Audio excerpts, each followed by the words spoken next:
Did you know that the Ninth Circuit Court of Appeals is so liberal? In one of their judicial terms, they had 19 of their 26 decisions overturned by the Supreme Court. But did you know that this judicial activist mecca has finally met their match?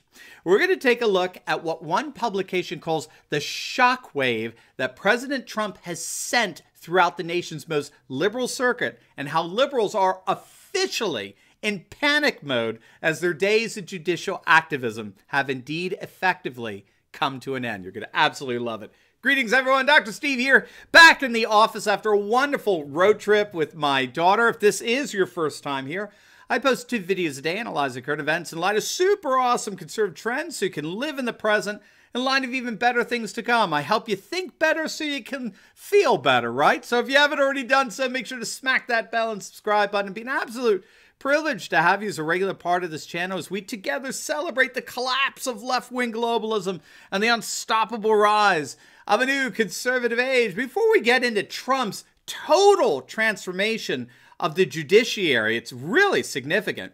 Make sure to download your free gift, which we put together just for you. We're calling it our Fake News Antidote. It's a compilation of about 20 different news sites that I go to each and every day. And you can download it completely free at the link down below in the pinned comment section. I think you're going to really enjoy it. It was a pleasure to put together for you. And finally, let's give a huge shout out to the sponsor of this video. And that's none other than the one and only Robert Herjavec, the multi-millionaire investor, now TV star from the hit show Shark Tank. I'm sure you know him well. Robert has an amazing opportunity for you. He and his team of ultra-successful angel investors are here to help you get in on ground floor investment opportunities for as low as just $50. Watch the free video at getangelrich.com or click on the link in the description below to see how you can participate in these potentially lucrative deals. And here's the key, before they go mainstream. So don't wait. Check out the video at getangelrich.com. All right, so let's dive right in here. Have you noticed a strange quiet in our nation of late? Have you well, outside of the whole, Roger Stone fiasco where you clearly had a left-wing activist disguised as a journalist, but outside of that, have you noticed that things have been rather quiet on the left-wing judicial activism front? Well, my friends, that's because of one Donald J. Trump, who's effectively shifted the entire federal court system to the right, unlike any other president in recent memory. Now, perhaps the most stunning example of this shift is coming out of the Ninth Circuit Court, which is traditionally the single most liberal left-wing court in the nation. There's a reason why we refer to the Ninth Circuit as the Ninth Circus. We have to understand what's going on here. This is the court that, like I mentioned, has had 19 of their 26 rulings overturned by the Supreme Court in one of their sessions. They have the worst record of any appeals courts in the nation. They're a radically left-wing court. Well, my friends, we can now say they were the most radically left-wing. The Ninth Circuit Court, I'd like you to meet the Godzilla of politics, one Donald J. Trump. The LA Times, of all places, has called Trump's 10 judicial appointments to the Ninth Circuit nothing short of a shockwave that's effectively flipped the court. Now, in case you don't know, the Ninth Circuit is a San Francisco-based circuit, long dominated by Democratic appointees, and it covers California and 8 other states. So it's huge, huge, very significant jurisdiction, right? So according to the LA Times, President Trump has just effectively tilted the court to the right for years to come. Trump's named 10 judges to the Ninth Court, which represents more than a third of its active judges compared to the 7 Obama appointed over his entire 8-year tenure. And so even judicial scholars are saying quite openly that President Trump has, in fact, effectively flipped the circuit, as it were. Now, perhaps flipped is a bit overly optimistic since Democratic appointees still outnumber Republican appointees 16-13. And even the 3 of the 13 Republican judges are Bush appointees, so they're relatively liberal. But there's no question that the court, which has been so infamous for some of the most astonishingly and absurdly left-wing decisions, has now been effectively, shall we say, reverted back to the norm of jurisprudence. And that in and of itself is a massive achievement. And it's so interesting because Many were saying to Trump, why don't you just break up the Ninth Circuit? I mean, it's overly big, right? It could easily be broken up into 2 or 3 different circuits. But Trump always seems to think, right, bigly. And it's clear that he decided than getting rid of the Ninth Circuit, he said, well, let's just flip it. Let's make it conservative. And that's precisely what he's been doing. And so we seem to already be seeing the fruits of that, by the way. We're already seeing the Ninth Circuit Court begin to rule sanely again. You may have heard that they just upheld in the last day or so Trump's abortion rules, which he set in place to ban the use of taxpayer money for abortion clinics. And the Ninth Circuit supported that. And that's overturned rulings that have told presidents that they can't do that. So it appears we're already seeing the fruit of this judicial transformation moving in a conservative direction. Now, keep in mind, as some pundits have noted, the 2 most important issues for conservatives today, broadly defined, the 2 most important issues are the economy, which is important to everyone, and most especially, though, the courts, right? You have to appreciate what life is like for conservatives in the United States over the last decades. I mean, you all know what I'm talking about. Life for conservatives is lived constantly under a cultural canopy, a synopticon, as I've heard it put, made up of Silicon Valley and Google and cable television, CNN and MSNBC and sitcoms and Hollywood and K-12 education and sports and NFL and the NBA. And it all amounts to a 24/7 bombardment of nothing but progressive, liberal, leftist worldview with no bounds. There's no limits to what progressives will what we're going to progress towards in this so-called brave new world. And there's no tradition, culture, or custom that is immune from being a legitimate object of disdain and destruction.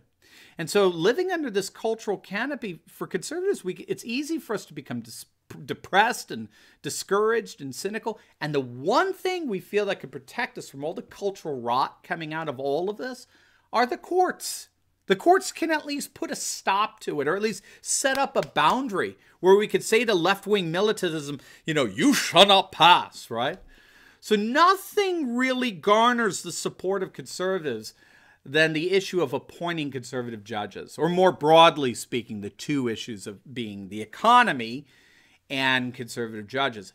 Trump has delivered on both of those issues big time. Not only are we seeing the best economy in decades, but President Trump has made history by appointing more federal judges than each of the last 5 administrations were able to accomplish at this point in their presidency. And a number of commentators are recognizing that Trump is indeed effectively remaking the judiciary in his own nationalist, populist, and traditionalist image. Here are some stats. As of this week, President Trump has successfully appointed nearly 200 conservative judges to the federal bench. Now, just to put that in context, by this time in his presidency, Barack Obama had appointed just over 100 judges. So Trump is moving twice as fast in appointing federal judges. And of course, these are thoroughgoing conservative judges who've been vetted by the Federalist Society, of which a number of conservative Supreme Court justices are members, most notably the late, great Antonin Scalia, my personal favorite Supreme Court justice. Now, it gets even better than that. President Trump has appointed 50 appeals court confirmations across all 12 or 13 circuits, which is twice as many as any of the past 5 presidents were able to appoint at this time in their respective presidencies. It was George W. Bush that came closest with 29 appointees. And again, just to give you a sense of what Trump has done in these last 3 years alone, he's appointed the same amount of circuit court justices as Obama appointed after 8 years of being president. Obama appointed 50 total in 8 years. Trump just reached that number in 36 months. Here's another fun fact for you. Ready for this? Trump, as of now, has appointed 1 in 4 circuit court judges. 25% of the nation's circuit court benches are now occupied by Trump's appointees. It's really beyond belief. And he's not even close to being done here, gang. By the time Trump is done, think about it. For many, the number one reason people voted for Trump, for many people voted for Trump, was his appointing of conservative judges. Gang, he is fulfilling that wish beyond our wildest dreams. Now, left-wing liberals recognize this, and they're totally panicked. Again, they thought Trump winning in 2016 was bad, but they had no idea just how bad it was going to be for them. They didn't realize that he would turn around and begin appointing a quarter of all federal judges within 36 months of his presidency. They had no idea it was going to be that bad. And so the Gateway Pundit is reporting that the ultra-left liberal activists disguised as journalists over at Vox, they're just freaking out over this. One article there fully recognizes that Trump in a mere 3 years has done as much to shape the courts as President Obama did in 8 years. They're freaking out over the fact that Trump has filled the bench with some of the most ideologically reliable men and women to be found in the conservative movement, who will be shaping American law for decades after Trump leaves office. And what does that mean? Well, the writers over at Vox, is VOX, they recognize that any attempts by a future president, Elizabeth Warren and Joe Biden, ain't gonna happen, but this is in the article. Any attempts by a future Democrat president to try to undo Trump's nationalist populist agenda, well, in effect, they'll be shot down by the very judicial institution that liberals have thus far relied on to impose their agenda on the American people. Left-wing liberals are openly decrying the fact that they have effectively lost their most reliable way of imposing a left-wing agenda on the majority of voters who oppose it. And that, of course, is through judicial activism. They're recognizing those days are officially over. And so, needless to say, Ruth Bader Ginsburg better stay as healthy as she can, because all this transformation, of course, is just an appetizer to the big event, which is the total transformation of the U.S. Supreme Court. But that, my friends, will be for another video. Now, before you go, make sure to check out the new video we just did on how did they put it on not howdy modi, what am I, namaste, I left my head, namaste Trump rally in India, where over 100,000 Indians gathered together in this massive arena to give our President Trump some love. It was absolutely amazing. And I make the argument that we're seeing in this alliance between the United States and India, we're seeing nothing less than the rise of a post-globalist world order. I think it's going to make your day. So make sure to click on the link and I'll see you over there. Namaste. God bless.